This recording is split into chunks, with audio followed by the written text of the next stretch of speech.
Aujourd'hui, nous recevons Alexandra Courquet, metteuse en scène et comédienne. Tout d'abord, qu'est-ce que c'est d'être comédienne ? Être comédienne, c'est jouer la comédie sur scène, voilà, devant un public. Je suis comédienne et metteuse en scène. Je co-dirige une compagnie de théâtre et on est amené à proposer des projets et donc à mettre en scène aussi également. Donc voilà, c'est jouer la comédie sur un plateau, c'est travailler les mots, le texte, mais peut-être pas forcément les mots et le texte non plus. Ça peut être que du corps aussi, travail sans verbe.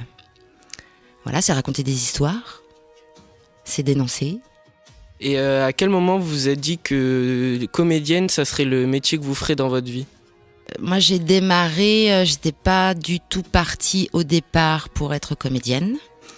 Par contre, j'ai une passerelle, c'est que j'ai fait énormément de danse classique notamment, de 6 ans à 20 ans. Et je me suis rendu compte au fur et à mesure de mes études, enfin, en tout cas avant le bac.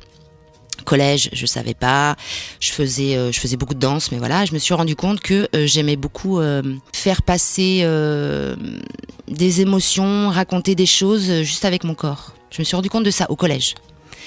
Donc je me suis dit tiens, il y a quelque chose qui m'intéresse, mais je pensais pas du tout à la comédie, au théâtre, c'était un monde que je connaissais pas. Et puis j'ai un prof de français qui était super, qui en 4e a monté une pièce de théâtre comme on fait souvent dans les collèges, et on fait de plus en plus d'ailleurs pour un petit peu permettre aux jeunes de se sentir bien, de prendre confiance en eux, de prendre la parole, d'estimer un petit peu ce qu'ils valent. Il a proposé une pièce de théâtre et j'ai dit ah ok super, et je me suis rendu compte que j'adorais, c'était Antigone de Sophocle. J'ai adoré le texte, donc c'était une langue qui était pas facile. J'ai adoré le personnage d'Antigone et j'ai tout de suite voulu jouer Antigone. Je n'ai pas joué Antigone, j'étais très frustrée, j'étais dans le chœur, donc avec plein d'autres personnes. Et voilà, c'est né un petit peu à ce moment-là. En tout cas, la découverte et le plaisir de jouer sur scène. Après, j'ai continué mes études et je savais pas ce que je voulais faire. J'ai eu beaucoup de mal à avoir mon bac. J'ai recommencé 3 fois. J'ai changé de filière. Je me suis rendu compte que la filière dans laquelle je me sentais bien, c'était la filière où il fallait parler, vendre quelque chose. J'étais en vente. Ça m'allait très bien. Et puis, j'ai continué un petit peu à faire du théâtre à côté. Puis, je me suis dit, bah tiens, j'aime la vente, le théâtre me plaît. Je vais faire une école. Et voilà. Et une fois que j'ai eu mon bac, j'ai fait une école de théâtre. Et comment avez-vous géré les échecs si vous en avez rencontré ? Alors les échecs, j'ai beaucoup pleuré. Voilà. Après, je pense qu'il faut surtout être bien accompagné et j'ai eu de la chance d'avoir, en tout cas pour ma part, de venir d'une famille où il y avait quand même énormément de discussions et d'ouverture. Donc mes parents ont toujours beaucoup parlé. Et puis des professeurs que j'ai rencontrés qui m'ont permis de me rendre compte que j'avais une valeur et que c'était à moi de décider aussi, c'était à moi de mettre en place les choses et de choisir ce qui me convenait, que j'avais le droit en fait, que j'étais pas obligée de répondre à tout et d'être bonne partout aussi. Ça je l'ai compris petit à petit. J'étais dans une filière en plus où il fallait être bon partout. En B, donc voilà, un peu en éco, un peu en maths, un peu en langue, un peu en français, un peu. Et moi c'est pas du tout ma personnalité. S'il y a quelque chose qui me plaît, je peux être très bonne, mais si ça me plaît pas ou si j'ai pas d'appétence, le travail est compliqué et du coup, je me dévalorise. Donc c'est beaucoup les professeurs, enfin certains professeurs qui m'ont accompagnée, qui m'ont fait du bien. Et puis après, c'est, je pense, l'entourage aussi peut-être. À partir du moment où je suis rentrée dans entre guillemets le milieu du spectacle, même si c'était en apprentissage, c'est comme une famille. Il y a d'autres gens avec qui on discute, avec qui on échange, avec qui on confronte. On se livre beaucoup parce qu'on joue avec soi, avec son intimité, avec sa vie, avec ce qu'on est, quoi. Et petit à petit, j'ai appris à les gérer et à me rendre compte qu'un échec rendait plus fort, en fait. Ça me permettait de se définir plus. Qu'est-ce que vous diriez à quelqu'un de notre âge, par exemple, qui souhaiterait devenir comédien ou qui a peur de se lancer ? Alors, la première chose qu'on apprend au théâtre, les premiers cours, une des premières choses en tout cas qu'on apprend, c'est que le ridicule ne tue pas. Et que sur une scène, on peut tout faire, on peut tout être, et que le regard, il est bienveillant. Il y a de l'empathie, il y a de la bienveillance. S'il n'y a pas de bienveillance, il faut passer sa route. En tout cas, au théâtre, moi, c'est comme ça que j'ai appris. Donc je dirais à ce jeune, de se lancer, de tester, d'y aller, d'oser y aller, de toute façon. Et puis surtout de ne pas penser que ce sont les autres qui vous façonnent. C'est pas les autres qui décident et qui vous indiquent là où vous devez aller. C'est compliqué parfois, on sait pas. On sait pas qui on est, on sait pas ce qu'on aime. Moi, par exemple, il y a une phrase que je me disais tout le temps quand j'étais plus jeune, c'est que mais comment je vais faire pour choisir un métier, pour choisir je voudrais avoir 1000 vies, je voudrais être une boulangère, je voudrais être une astronaute, je voudrais être un professeur des écoles, je voulais vraiment avoir 1000 vies et je me disais mais comment faire, comment je vais choisir, me spécialiser dans un truc, être performant dans un truc, c'est très compliqué. Donc il faut tester, il faut y aller, il faut tenter. De toute façon, on risque rien. On risque rien du tout à essayer de tenter d'aller vers ce qu'on veut. Même si on ne sait pas ce qu'on est. Encore. Le podcast s'appelle Passion et réussite. Pour vous, qu'est-ce que ça représente la passion et la réussite ? Alors la passion, c'est deux choses différentes. Ça peut aller ensemble, mais c'est deux choses différentes pour moi. La passion, c'est quelque chose d'absolument nécessaire dans notre vie pour pouvoir devenir quelqu'un, selon moi. Après, je me souviens d'un cours de philo que j'ai eu quand les passions sont-elles bonnes ou mauvaises. Ça m'a ouvert une porte incroyable parce que la passion, c'est aussi quelque chose qui peut être très compliqué, très destructeur. Donc il faut savoir aussi la transcender, la vivre, la traverser, la passion, parce que ça demande beaucoup. Le métier dans lequel j'évolue, en tout cas le milieu dans lequel j'évolue, parce que je suis pas que comédienne, pour pouvoir évoluer dans ce milieu, il faut être passionné, sinon on est découragé parce qu'on gagne pas beaucoup d'argent pour une grosse partie des gens gagnent peu d'argent dans mon métier. Après certains gagnent beaucoup d'argent, il y a un gouffre énorme.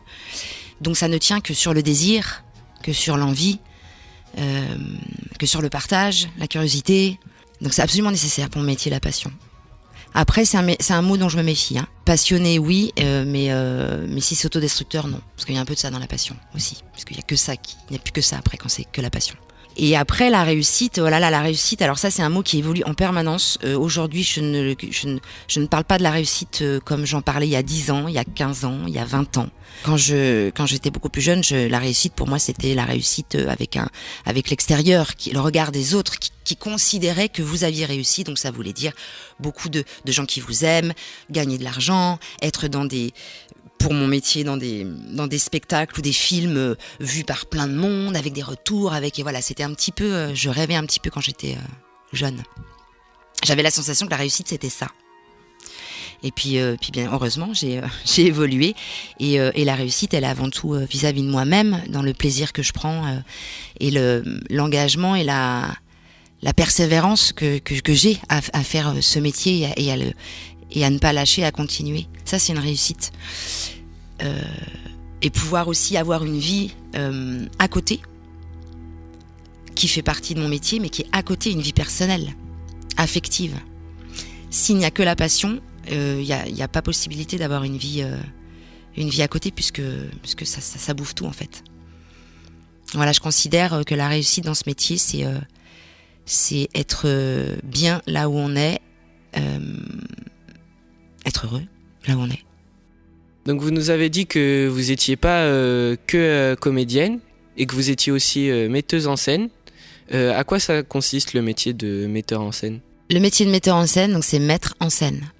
C'est-à-dire absolument tout gérer pour que tous les corps de métier qui permettent à ce que quelque chose ait lieu sur scène. Mais c'est vraiment le capitaine du bateau, en fait. Le metteur en scène, il a sur ses épaules la responsabilité d'un groupe de personnes qui doivent œuvrer et s'entendre merveilleusement pour aller là où il veut que le spectacle aille. Donc ça veut dire que ça concerne la direction des acteurs sur le plateau, c'est-à-dire qu'il les dirige dans le jeu. Ça concerne les lumières et le son, c'est-à-dire avec un créateur lumière et un créateur sonore s'il y a du son. Ça peut être de la musique, ou ça peut être des ambiances sonores, ou voilà. Donc c'est dirigé aussi avec ces deux créateurs. Il y a aussi parfois des décors. Donc tu as des scénographes qui travaillent à la conception d'un décor et à la réalisation d'un décor. Tu as un dramaturge aussi, travaille avec le dramaturge. Le dramaturge, c'est celui qui met en place la dramaturgie d'une histoire, la dramaturgie au plateau de cette histoire pour qu'on puisse que le public puisse bien comprendre les choses. Puis il est aussi en lien avec le costumier, s'il y a des créateurs de costumes, maquilleurs, maquilleuses. Il y a des perruques aussi, quand c'est des spectacles ou des films d'époque, voilà. c'est le capitaine, quoi.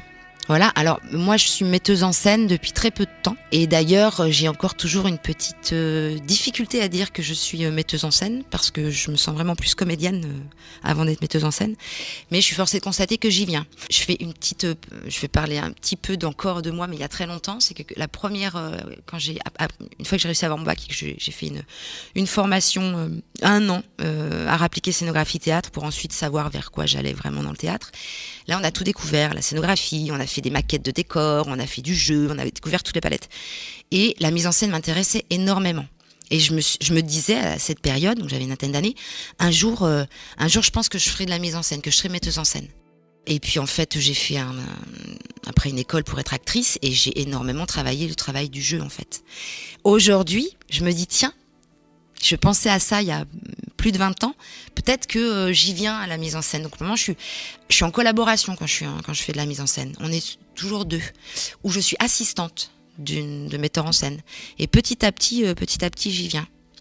Après, j'ai beaucoup d'ateliers, seconde, première, terminale. Et on fait toujours une présentation du travail. Donc, il y a forcément cet endroit-là chez moi qui s'active de le mettre en scène que je peux être en dirigeant, même si c'est des jeunes amateurs élèves, en les dirigeant et en proposant quelque chose. Je fais forcément de la mise en scène aussi à cet endroit-là. Et j'y viens petit à petit. Eh bien, merci d'être venu dans le podcast Passion et Réussite. Donc j'avais envie de vous dire quelque chose, enfin 2 choses. La première chose, c'est l'humour est absolument nécessaire à tout. Ça, c'est la première chose. Et la deuxième chose, c'est une phrase, on va dire, qui est « L'éducation peut tout, elle fait danser les ours ». Voilà, je voulais terminer là-dessus.